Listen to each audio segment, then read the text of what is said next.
Hey Physics 30s, how's it going? So I'm going to go over the 2008 diploma exam released questions here. So this is a pretty short one. It says 2008, but most of these questions are from the 2008, 2007 era. That's when the curriculum kind of changed over to the new curriculum. So they released a few questions from the previous curriculum that matched up nicely. So that's what it is there. This is a photocopy version. This is back in the day when they gave out physical copies rather than use the internet to release their questions. So these questions are not found online because of that. No one bothered to translate them over to the digital version. So let's go over these and hopefully make this video just a little bit quicker than before. Let's do this. So in this case, we got a cannonball here. It's fired out at an angle of 30 degrees. When it reaches the top, it has a momentum. That's nice. It has a momentum. So they tell us the momentum is 800 kilogram meter per second. So that's that number up there. And you notice that's going horizontal at the top, which makes sense because it slows down vertically and then starts speeding back up. So this is horizontal. And that's going to be key for the later part of the question because it says, what is the horizontal component when it left? So the key is, what is the horizontal when it left the cannon? Not the top, but when it left. But if you think about this, wouldn't it just be the same?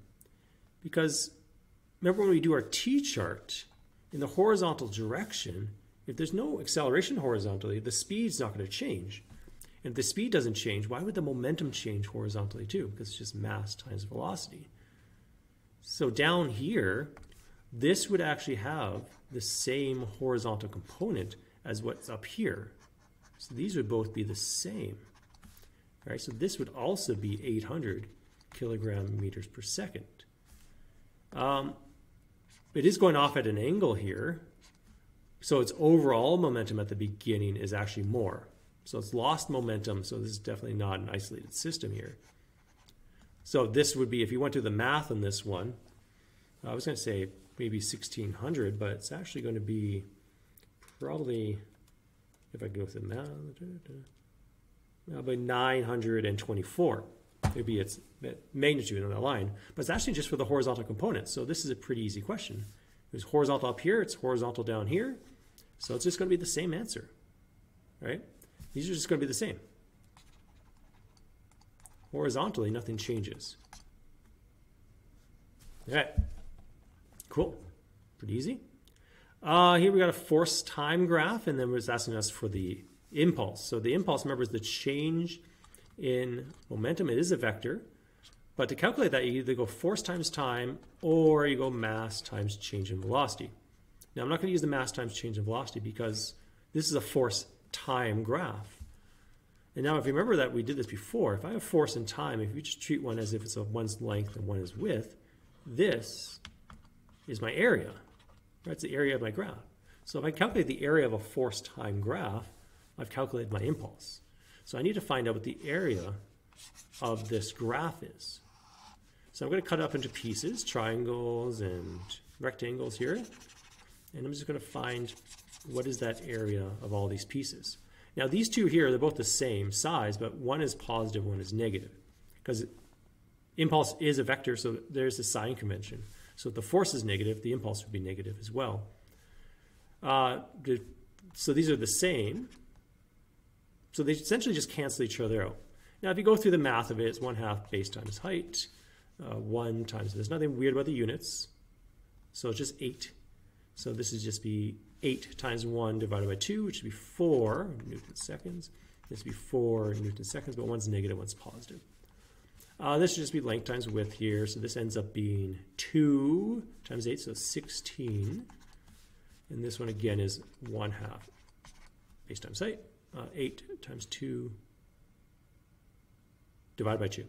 So 8. So I get 24 Newton seconds on that one. Oh, there it is right there. A. So it's just an error calculation. You can add the 4 minus the 4, but it doesn't really do too much. Here we got a coal chute or coal coming down at an angle, hits this cart here, and afterwards the cart starts moving horizontally. So it's a before and after question. Before and after question. So we got this kind of before and after. So the momentum before should be conserved with the momentum afterwards, but we do run into a problem here because there is a y component the before, but afterwards there's no y component. So where does it go? Where does that y component go off to? Maybe a bit late for coffee here.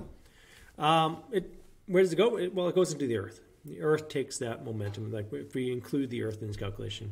But again, it's not an isolated system then, because the momentum is not conserved vertically. It's conserved horizontally, though. The only way to get the whole cart to move that direction is to apply a force that direction, and the only force that it's coming from is from this. Now, the difference between this question and the first question is we're actually, this time, we're looking for this hypotenuse. We want to know what this is. All right, I got to find that momentum first so I can find that velocity.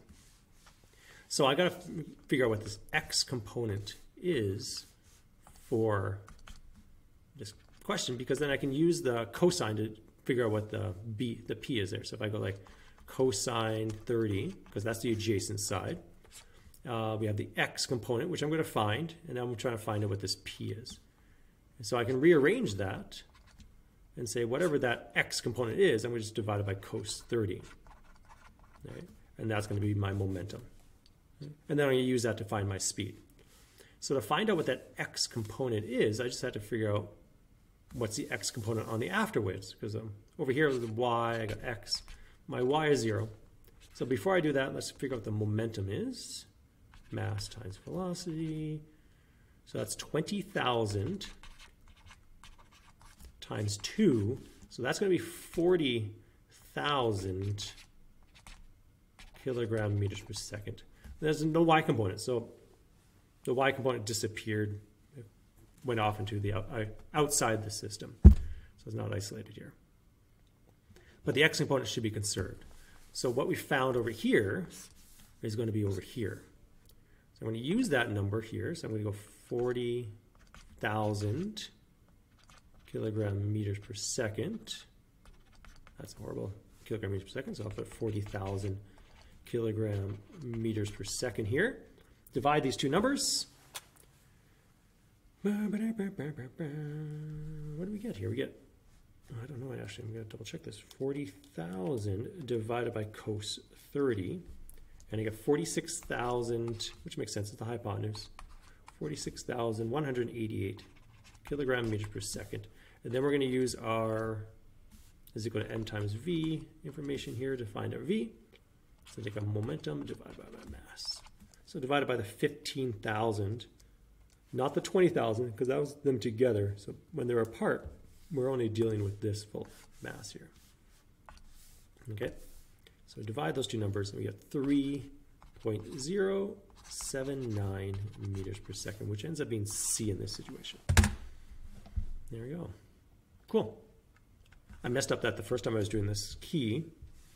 I put sine by accident, and then it's like, there's no, that would be 5.3. But that would be, I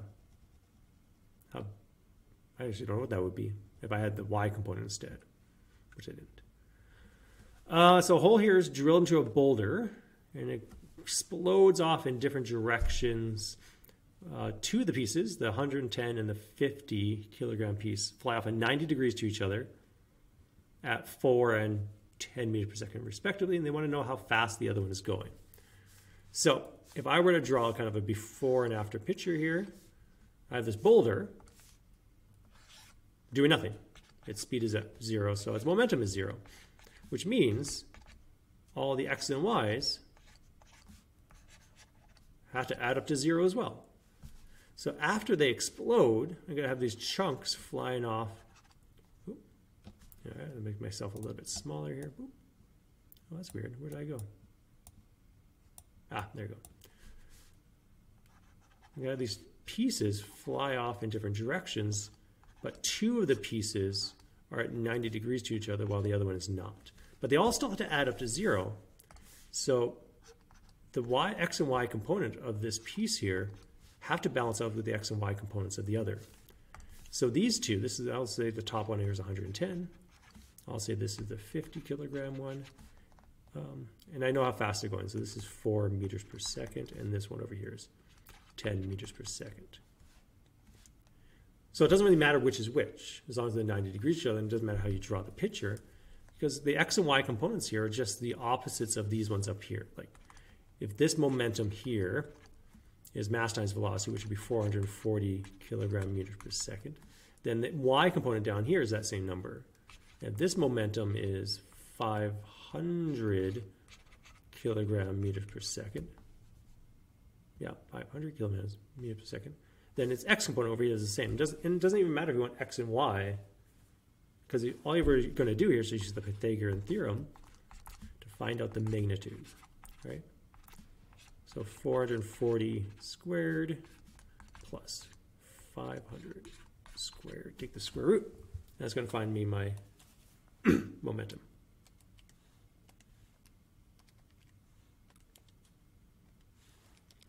Now 666. Make sure you take the square root there.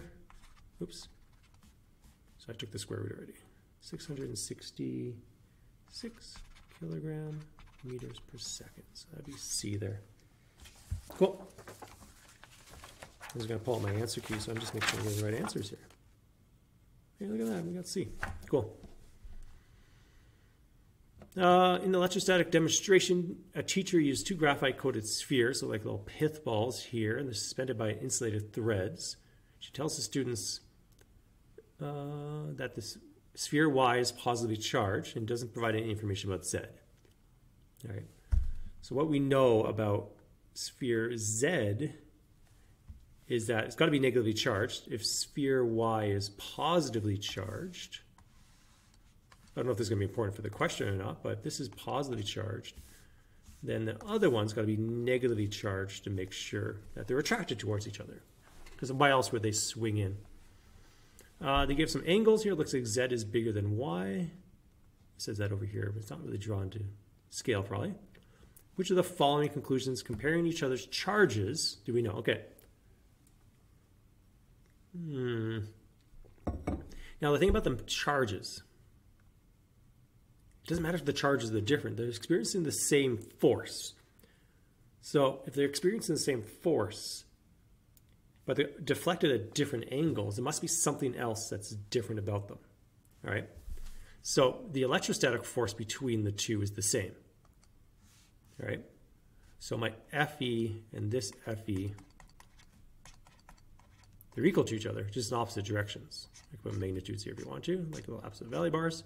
So they're the same. So something else must be different. Something else must be pulling Y down more. So this here needs a bigger gravitational force than this one to make sure that it doesn't deflect as much. So the mass of Y must be larger. Let's just see. Y has more mass. Therefore, yeah, that makes sense. So Y has more mass. Yeah. So it's not deflected as much. So it has nothing to do with the charges, because even if the charges were bigger or smaller, the situation would probably look about the same, because the forces, those two forces would be the same still. They could still be a little bit closer, a bit further away, but Y is always going to be deflected less because of its mass. Yeah. The nature of a charge in sphere Y must be, we said that, or Z, right? Z must be negative.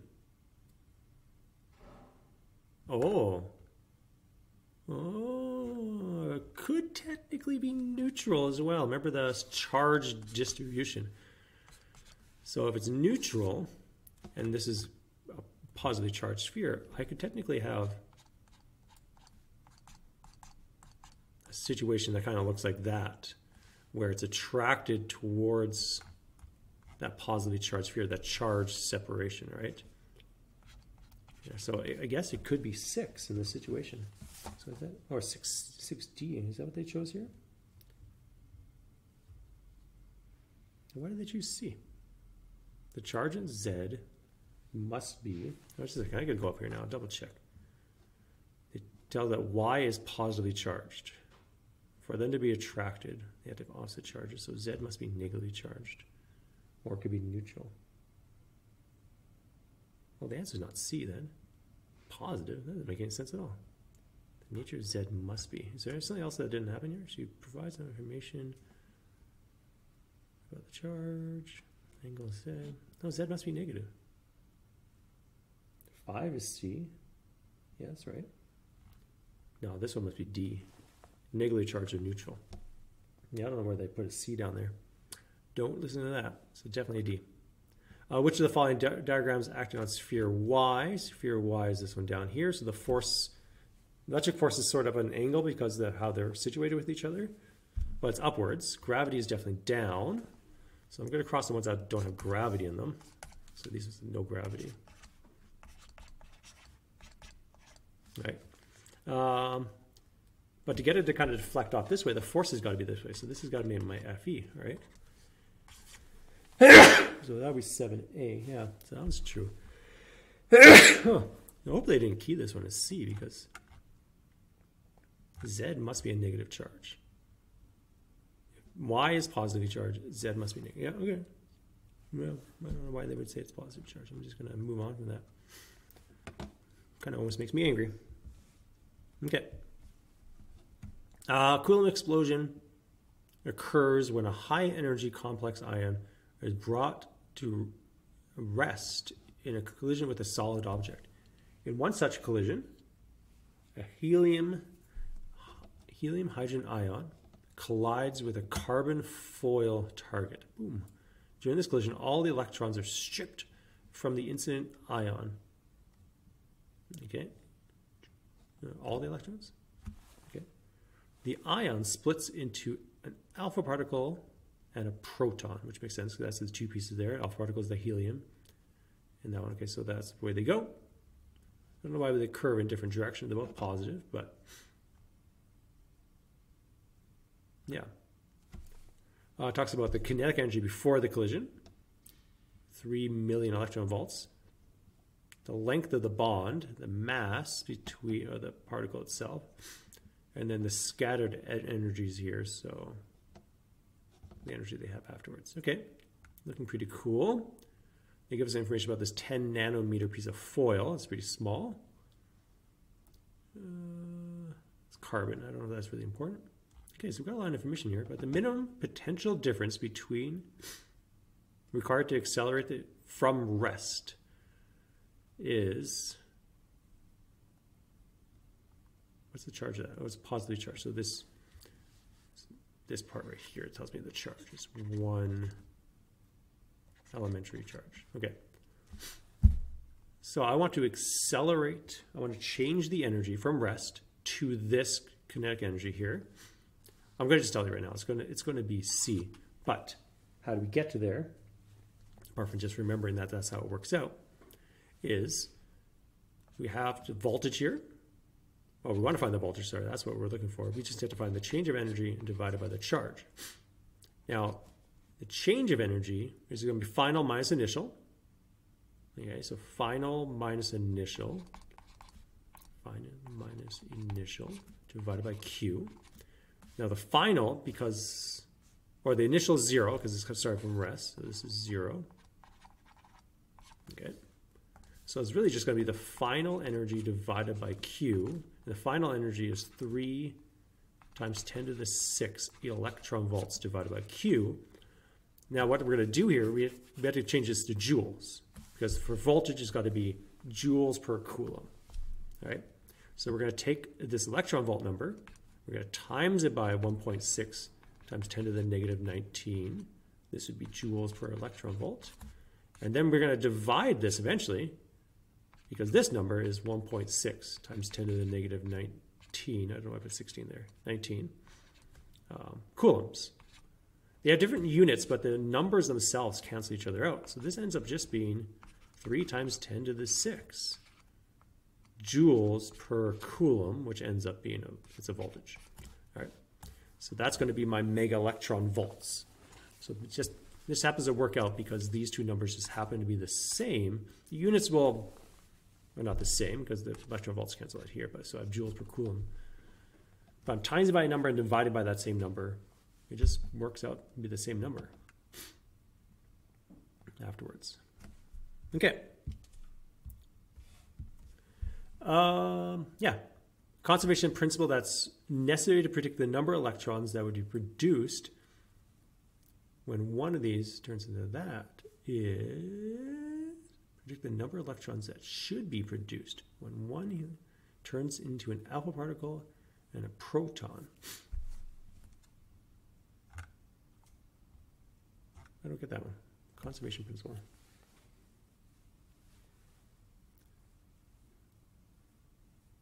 I guess conservation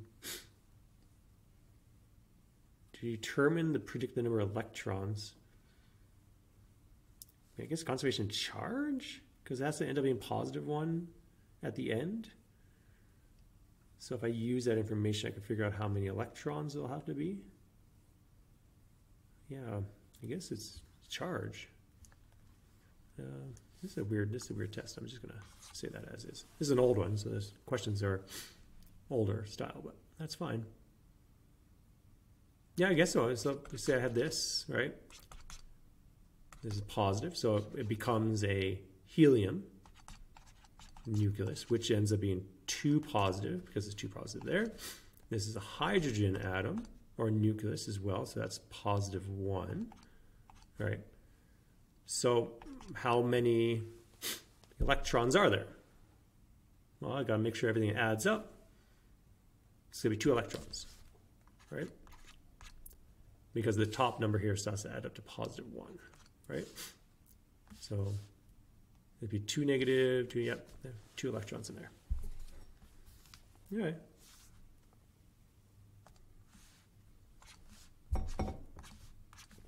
Yeah, so it must be conservation of charge. The electrostatic force of repulsion between the alpha particle and the proton immediately after the collision, so they give us the distance here between them, is something. So we got to figure out what the electrostatic force is here. So we got to find that. We're going to use KQQ over R squared. They don't use this formula that often. The K is the 8.99 number. We got 2 charges here. We got alpha particle, which is the charge of 2 e's. Remember, that's 3.2 times 10 to the negative 19 coulombs. And then we have the charge of the proton, which is just 1e. I'm not too concerned about the sign. They're both positive, but we just know they're repelling. And they give us a distance just to make sure that number's squared. 8 times 10 to, oh, yeah. 8 times 10 to the negative 11 meters. Let's square that number. Okay, so let's type it all in my calculator. Let's hopefully get one of these answers here.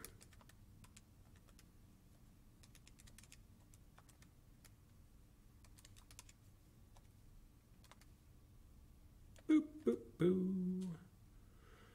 8 times 10 to the negative 11 units squared. 7.19 times 10 to the, there's a 2 in there, but proper sig digs wise, or which is what they're asking for sig digs, times 10 to the negative 8 newtons. So EB. All right.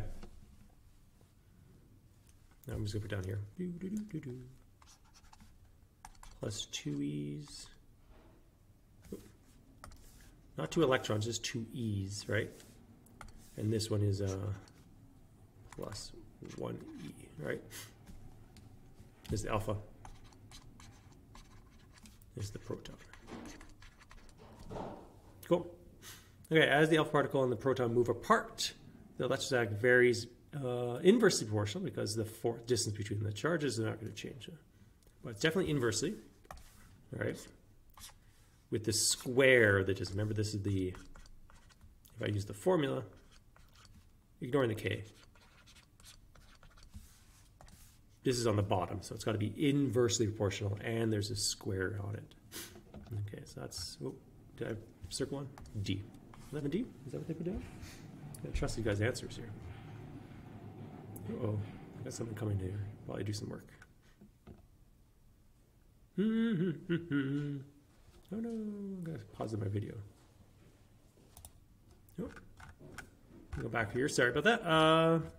Yeah, so for the next 6 questions, I'm going to use this little device, this cathode ray tube. This is like J.J. Thomson's experiment here. So remember, he discovered the electron. He created the plum pudding model. He used this device to do it. The electrons are accelerators, so they're telling us that these are electrons, so that's good to know. So we're allowed to use that information. So the electrons are accelerated. Now, accelerated from rest, that's good to know too. From rest through this extra little piece here. So in this little piece here, it says here that they start off at 0, and then they reach a speed of 2.10 times 10 to the 7 meters per second. This question seems very familiar. Yeah, like I remember just doing this question. And there's less than 2 centimeters, less than a centimeter between them. Right? They use scientific notation, and they put the prefix in there, kind of a weird mix. What they want you to do is eventually figure out what is that potential difference to make sure that actually happens. So that's the first question out of the 6. So in this one, I want to figure out delta V, the potential difference, means I got to find the change in the energy, which could be change of potential or change of kinetic. It's got to be a change of some type of energy. In this case, change of kinetic. Right? So we got the final kinetic, which we can find, minus my initial kinetic, which is 0, divided by the charge of an electron. Okay, so most of this I can actually do right now. So I can go 1/2 mv squared, 1/2 times the mass of an electron, times the speed of an electron, 2.1. Is that 2.17? Or 2.10 times 10 to the 7, my bad. Squared, okay? So type all that in my calculator. I should get the energy here.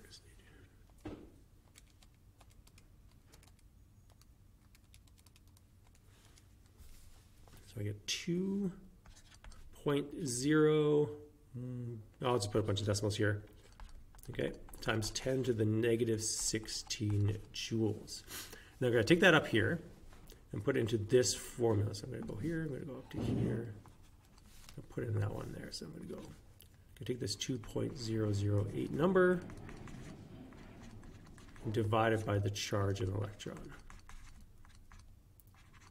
Negative, cool. Okay.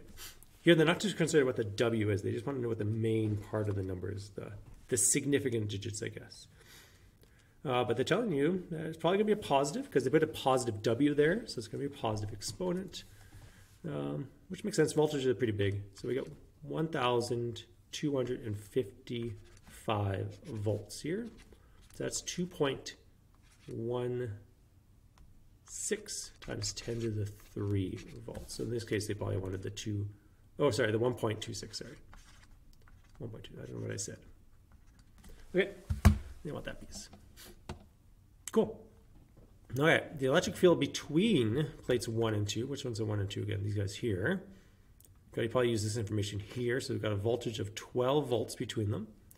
And it's 3 centimeters apart. All right, to find that out, so if I find my electric field, I just have to take my voltage and divide it by the distance between the plates. So we have 12 volts divided by the 3 centimeters, which I probably should have changed, right? 12 divided by 3 centimeters. It's got 400 volts per meter. Okay, that's good. So I'm going to cross off the 420 answers. And I just have to figure out the direction now. So let's see. Positively charged. So the positive charge plate is on the top here. So that's positive charge here. So that means my field's got to be coming out of the positive into the negative. So that means it's going down. All right. So towards plate 2. 400 towards plate 2. Cool. And we're down. Cool. Okay, the apparatus has been modified so there's no electric field between plates 1 and 2. The current flowing through the solenoids is adjusted so the electrons are deflected at a certain radius when they have that certain speed. What's the magnetic field between the coils? Okay, so it's the radius. Since we have a radius, we got circular motion, so that's Fc. And probably got magnetic force here. Do I have space under this question? No, I ran out of space. So this is going to be m times v squared over r, because m times a. And this is going to be qvb. So we're just trying to find that b there. So let's rearrange for b. So I'm going to divide down the v, which cancels out one of the v's there. and divide down the Q as well. But the R is still down there as well. So this looks like what I'm going to have to do. Got the mass of an electron. Let's just put that in there. We have the velocity. We have the charge of an electron. Oh man, there's a lot of numbers in this one. And we got the radius. I'm going to just change that. This is nicer. 2 centimeters. Okay, plug it all in there. Let's see what we got. This is the first. What did they put up there? 1.26 for the last one? Yeah, 1.26. I was just checking the answer, sorry. 9.11. 2.1. This is no squares anymore. But I am divided by 2 scientific notation numbers. So I got to make sure, put brackets. If you're going to do this in one big step, you got to put brackets around that whole bottom piece, or kind of do it in 2 steps. It is possible to divide by one number and then get an answer and then divide by the next number, which technically is what I had to do here. So I get, so I get 5. Yeah, I don't know why they got a different number here, but I get 598 times 10 to the negative 3. So it looks like I got, this is what I got, 5.978 times 10 to the negative 3 Teslas. All the numbers are messed up there. They got a 583. Maybe did I type in some number wrong? Let's double check. Maybe I did. Oh, I picked the whole 0, the 0, 5 here. I should probably put those in there. Let's fix that up.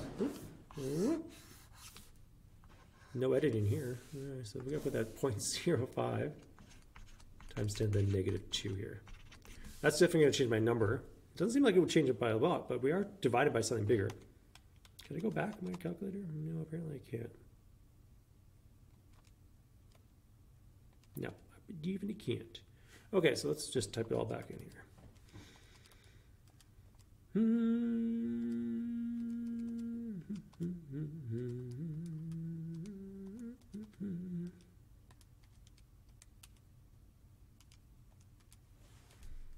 There we go. That's the number I was looking for. 5.83 times 10 to the negative 3 Teslas. 583. There's a 3 there. All right, cool, cool. The atoms in the fluorescent screen absorb the energy. They re-emit the energy in the form of a photon. One of these photons is a wavelength. Blah. Okay, so they give us the energy. We can find the wavelength by using this formula here.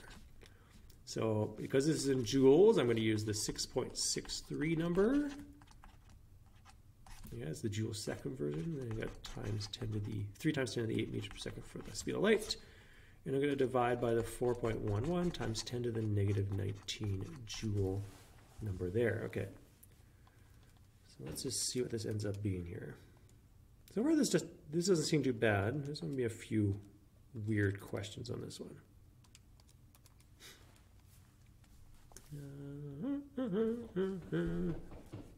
No, what did I divide by? This is a 19, right? There we go. It's going to be, I believe it's going to be B. I just got to double check because I typed that in weirdly. Oh, that's how I do that. Okay. Oh yeah, that's right. I put it. There we go. Yep. It just ends up being that answer. Let's go down. Which of the following shows the direction of the electric field between plates 1 and 2? Oh, didn't we already do that? Use the electric field between 1 and 2. It's going down. Seems like 14 was already answered. It's going to be B. It's going down. Okay. If it was a magnetic field, to make sure it goes undeflected, that could be a different question altogether. All right, but that's fine.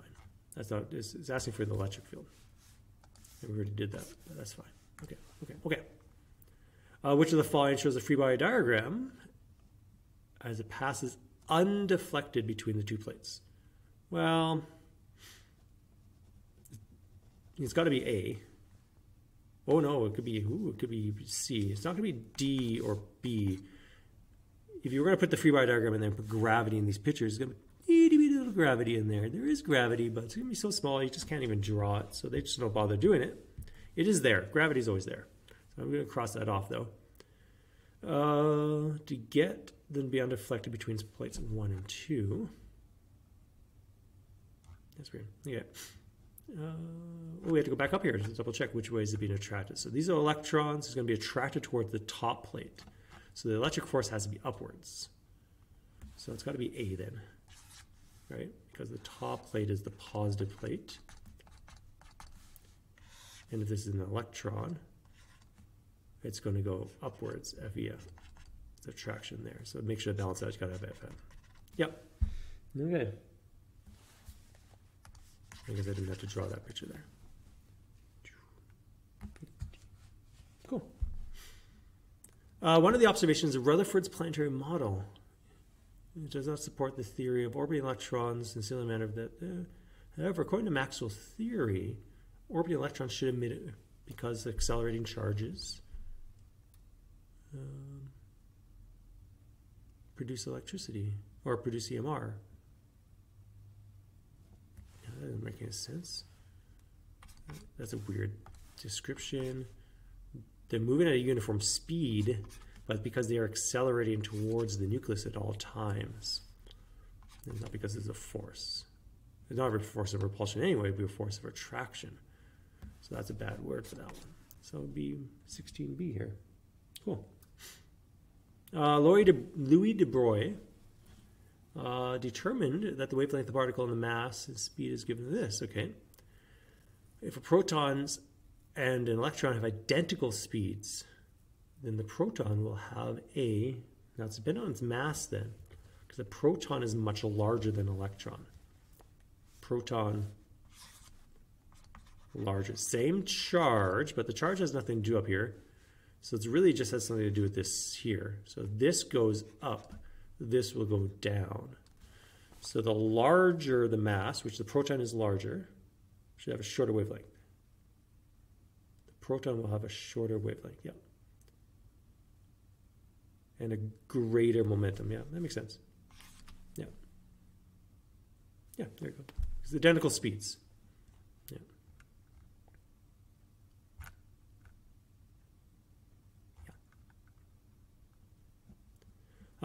Magnesium 27, blah, blah, blah, blah, blah, blah, blah. Is that half-life at 9.45? Is that in here somewhere? Yeah, it's going to be somewhere down here. We're going to use that. The daughter particle of its decay is initially produced in a metastable excited state, which makes sense. 3 gamma photons may be emitted when they transition back to ground state. That was the excited asterisk state that's between the reactions. And then one of these gamma particles can come out of it. These are shown below. What the daughter particle produced when magnesium 27. Now, watch out for manganese and magnesium. Very similar.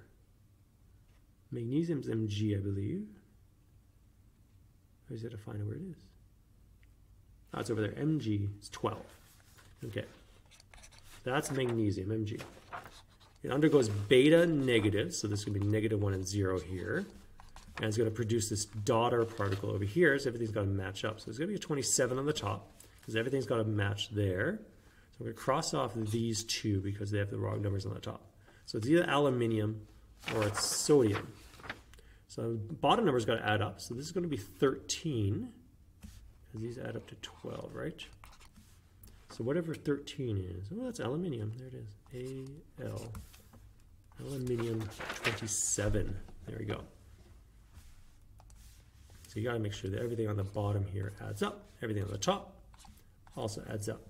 Conservation nucleons on the top, conservation charge on the bottom. How much remains after 20.8 minutes if the half-life is about 9.45? So that's about almost 2 half-lives. So if I did by 2 half-lives, I divide this number by 2 twice. It's a good estimation to see what it looks like. it goes 9 minutes, and then another minus 18 minutes. Yeah, it's about 2 half-lives. So divided by 2, divided by 2. It's going to be one of those two answers there. It's either A or B. Now I can use that information to figure out exactly how many half-lives. So it's 28 minutes, but a half-life is 9.45 minutes. So this is the T over P formula. So I don't think it's exactly 2 though. Let's double check here.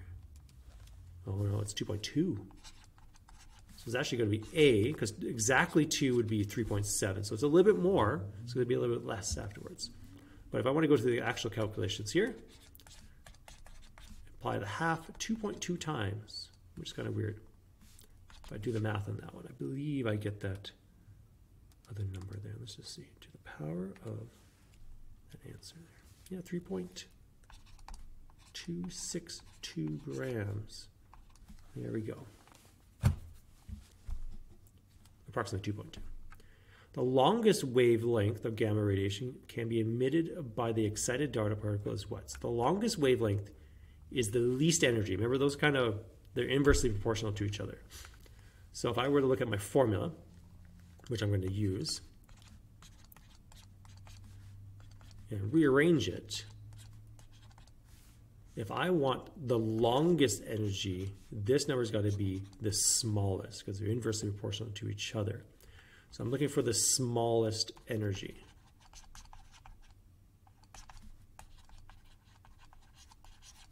Because I want the longest wavelength here, okay? So longest wavelength, smallest energy. So I'm going to go over here and just look for the one that has the smallest energy. Not this big one here. It's going to be this one up here. So that's going to be the 0.1707 mega electron volts. So let's go back over here. I'm going to put in this. I'm going to put the 4.14 number here because I'm using electron volts. All right. Got the speed of light, which makes sense. That's always there. And this is going to be the, what did I say it was? 0.1707. 1707 mega electron volts. So I'll just get rid of the mega part and put this times 10 to the 6 there. Okay. What do we have here? Let's see. 0.1707 to the power of 6. Blam. Just plugs out D here as my answer. So that'd be 20D. Sweet. Yeah, so far so good. Okay. Each of the following statements gives a characteristic of either fusion or fission. All right. Which describes fusion? Which one describes fusion? A heavier splits into 2. No, that's fission. All right, splits into 2, splits into 2. So that's going to be fission. Okay, 2 nuclei combined into 1. Oh, that could be fusion. I like that one. That's a good one. They combine, all right, into 1. So that's fusing, combine. Okay. It is the dominant nuclear reaction in the sun. That is true. In the sun, or on the sun. That's weird. But that's true. So 3. Yeah, the product of the reactions are harmless. I don't know if that's true for either one. I'm going to come back to that one. The reaction produces radioactive isotopes. That's definitely going to be fission. All right. That's that garbage that they shoot off at the end there. So that's going to be fission here. Right. They're probably talking about in this fusion kind of thing, like hydrogen fusion. So that's going to be safe. You're going to get helium and stuff on that one. So that's probably going to be fusion. This is going to be fusion, like harmless. Fusion. All right. Fusion. All right. So I'm going to put that as green. All right. Harmless. So I'll say 4. And yeah, we need 6. You got to have the temperature of the sun or some unbearable heat to get that actually to work properly. So, okay.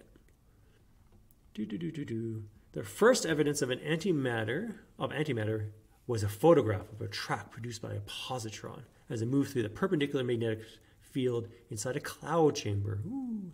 An electron moving in one direction through the magnetic field leaves a track identical to the positron moving in the opposite direction, which makes sense because they're oppositely charged and the same charge to mass ratio. So it should look about the same. To prove that the track was made of positrons, a scientist conducted an experiment. A thin lead barrier was placed across the path of the particle to show that the particle passed through the barrier. Yeah, because usually alpha particles are stopped by lead, right? Because it has a very poor penetrating power. But smaller particles moving faster, like what are these guys? Beta particles or even gamma can penetrate deeper. Therefore, revealing the results below. Relative to the speed of a positron either side of the barrier compared to is determined by comparing the. Oh yeah, it lost a little bit of energy there. You can see it slowed down a bit. Yeah, the radius curvature. Yeah, it seems like it. Yeah, because that's what changed. You can see it definitely changed. No, that didn't change. Why would that be? This is weird. Direction of curvature, both the same. Length of the track on either side of the barrier. No, we're going to do that. It's radius curvature. All right. That's it. I'm done. Okay. Hopefully you guys are still studying. Hopefully you guys are working hard. Maybe not. Maybe you guys are eating dinner and hopefully resting. Maybe you've done enough studying. I'll see you guys tomorrow before the exam. Bye.